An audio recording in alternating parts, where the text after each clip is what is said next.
Hello guys, आप सभी को बहुत ही शुक्रिया इस चैनल पे आने के लिए। और पिछले वीडियो में मैंने कहा था कि इकोलॉजी का जो हम लोग का चैप्टर चल रहा था that is organisms and population, उसका सेकंड पार्ट हम लोग नेक्स्ट वीडियो में लाएंगे। तो पहले वीडियो में हम लोग बेसिकली उस चैप्टर का हम लोग इंट्रोडक्शन के बारे में बात किए थे, लेकिन आज हम लोग एक बहुत ही इंपॉर्टेंट टॉपिक के बारे में बात करने वाले हैं that is population and interaction. और पिछला वीडियो जिसने भी नहीं देखा है प्लीज़ जाके उसको देखो, ताकि आप लोग का जो कंसेप्ट और ज़्यादा बेसिक से क्लियर हो जाए। तो आइए वीडियो को स्टार्ट करते हैं बिना किसी देरी। तो आज का जो टॉपिक है दैट इज़ पॉपुलेशन इंटरेक्शन। और पहले तो हम लोग समझेंगे कि पॉपुलेशन इंटरेक्शन होता क्या है। तो नेचर में जितने भी ऑर्गेनिजम्स हैं सभी के सभी आपस में कुछ ना कुछ इंटरेक्शन करते हैं, इसी को हम लोग पॉपुलेशन इंटरेक्शन बोलते हैं। और बहुत टाइप का पॉपुलेशन इंटरेक्शन होता है, जैसे कि हो गया competition, mutualism, parasitism, predation, commensalism, amensalism. Competition में होता क्या है कि दोनों ऑर्गेनिज्म का कुछ ना कुछ तो नुकसान होता है।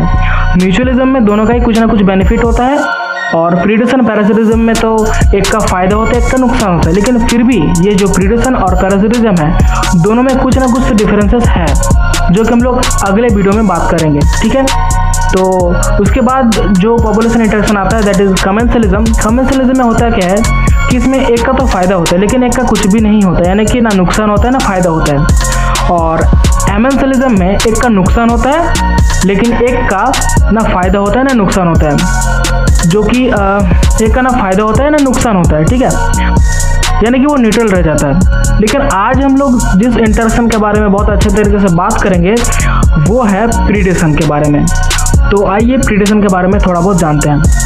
तो सपोज कीजिए अगर इस धरती में जितने भी ऑटोट्रॉप्स हैं उन सभी को छोड़ के अगर जितने भी ऑर्गेनिजम्स हैं सभी के सभी अचानक से विलुप्त हो जाए, अचानक से अगर गायब हो जाए, तो ये जो एनर्जी स्टोर हो रहा है प्लांट्स में वो कहाँ जाएगा। यानी कि इससे ये पता चल रहा है यानी कि जितने भी ऑर्गेनिजम्स है ये जो ऑटोट्रॉप्स छोड़ के सभी के सभी कहीं ना कहीं ये जो प्लांट्स में जितने भी एनर्जी स्टोर हो रहा है उस एनर्जी को लोअर ट्रॉफिक लेवल से हाई ट्रॉफिक लेवल में पहुंचाने का काम कर रहे हैं कहीं ना कहीं। इसी से यही क्लियर होता है। लेकिन हम लोग जब तो प्रीडेटर के बारे में बात करते हैं तो सबसे पहले आपके दिमाग में जो प्राणी का नाम आता है दैट इज़ टाइगर और डियर के बारे में।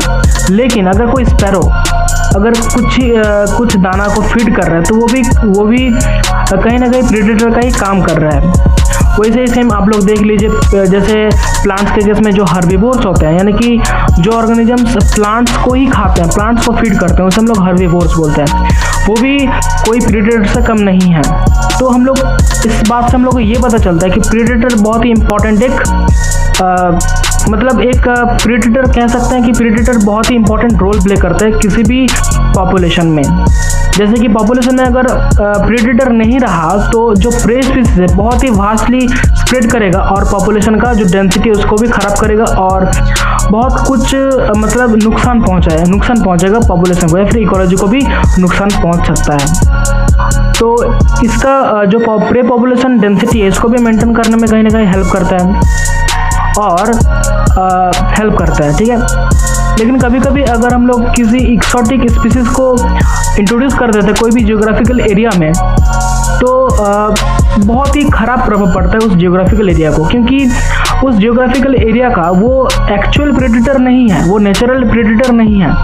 जैसे एक बार देखा गया था कि 1990s में ही कुछ हुआ था, ऐसे टाइम चल रहा था, अभी मैं एग्जैक्ट डेट नहीं बता पा रहा हूँ, लेकिन ऑस्ट्रेलिया में ऐसा एक टाइम पे एक खतरनाक कैक्टस को, एक प्रिकली पियर कैक्टस को इंट्रोड्यूस करवाया गया था, जो कि बहुत ही वास्टली स्प्रेड कर जा रहा था। और वो within a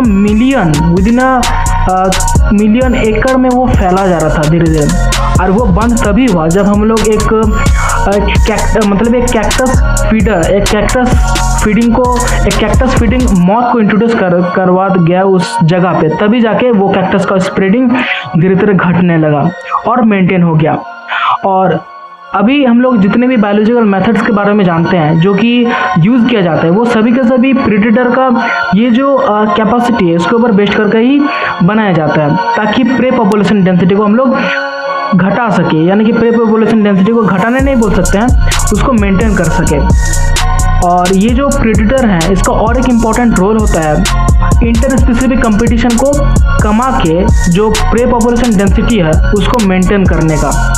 inter specific competition क्या होता है कि अगर कोई प्रेडेटर ना हो तो वो स्पीसीज का जितने भी ऑर्गेनिजम्स है वो आपस में ही लड़ाई करके ही खत्म हो जाते हैं। ये इंटर स्पेसिफिक कंपटीशन है। तो ये जो इंटर स्पेसिफिक कंपटीशन को घटा के प्रेडेटर एक बहुत ही इंपॉर्टेंट रोल प्ले करता है इकोलॉजी में, ठीक है।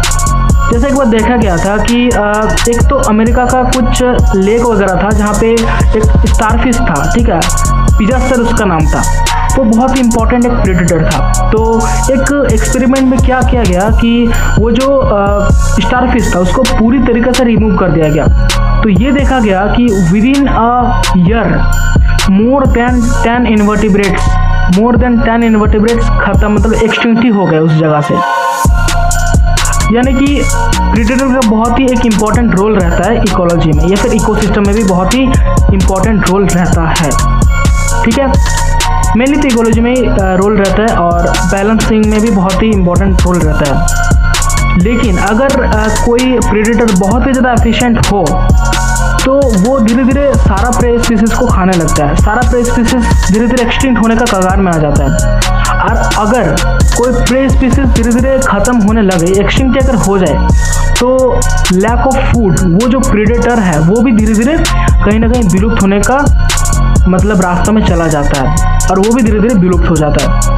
इसलिए नेचर में होता क्या है, बेसिकली ये जो प्रे स्पीसीज है ये अपने आप को बचाने के लिए बहुत टाइप का डिफेंस मैकेनिज्म अपने आप में डेवलप करते हैं। जैसे कि बहुत सारे इंसेक्ट्स हो गया, फ्रॉग हो गया, जो कि कैमोफ्लेज करता है, यानी कि जो बैकग्राउंड है यानी कि जो इन्वायरमेंट है उस हिसाब से अपना कलर को चेंज कर पाता है ताकि अपना जो प्रेडेटर है उससे बच सके।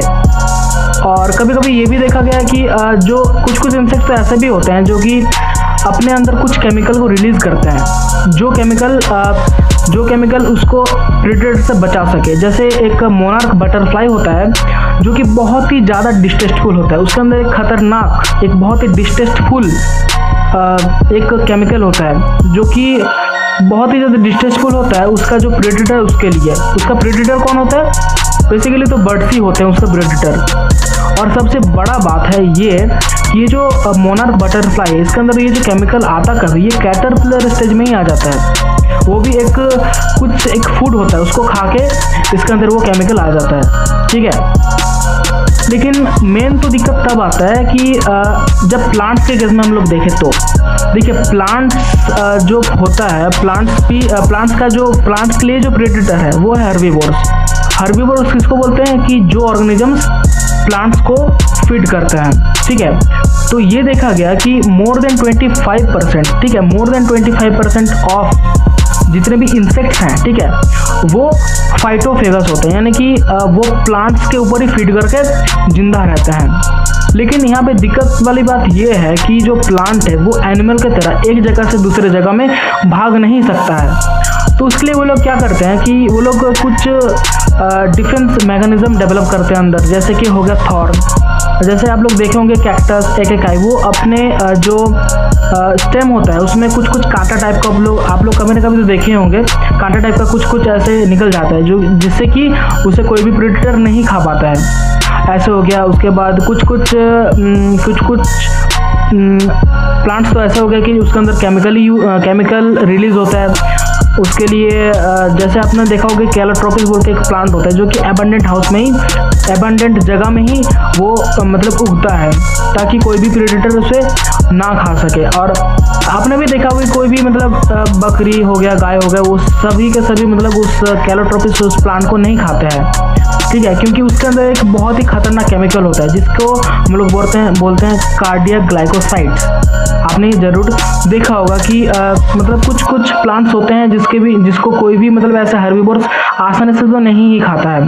और खाने से होता क्या है कि खाने से ये जो केमिकल है वो उस जीव का अंदर का बहुत कुछ सिस्टम को खराब कर देता है, डाइजेस्टिव सिस्टम को खराब कर देता है, रिप्रोडक्टिव सिस्टम को भी खराब कर देता है, इवन कि उसको किल भी कर सकता है। तो इतना ही खतरनाक होता है। तो और ये जो हम लोग बहुत सारा कमर्शियल यूज़ में प्लांट्स का कुछ हम लोग उसका बहुत कुछ को हम लोग यूज़ करते हैं, जो कि वो अपने डिफेंस के लिए बेसिकली रिलीज़ करता है। ठीक है, तो बहुत सारा ऐसे कमर्शियल प्रोडक्ट्स होते हैं जो कि हम लोग प्लांट से एक्सट्रैक्ट करते हैं, लेकिन वो एक्चुअल में हम लोग तो कमर्शियल यूज़ के लिए यूज़ करते हैं, लेकिन वो एक्चुअल में अपने डिफेंस के लिए उसे प्रोड्यूस करता है। तो आज का वीडियो में हम लोग बेसिकली बहुत ज़्यादा तो कुछ नहीं जान पाए, लेकिन ये जो प्रीडेशन के बारे में बहुत ही डिटेल्स में हम लोग बात किया है।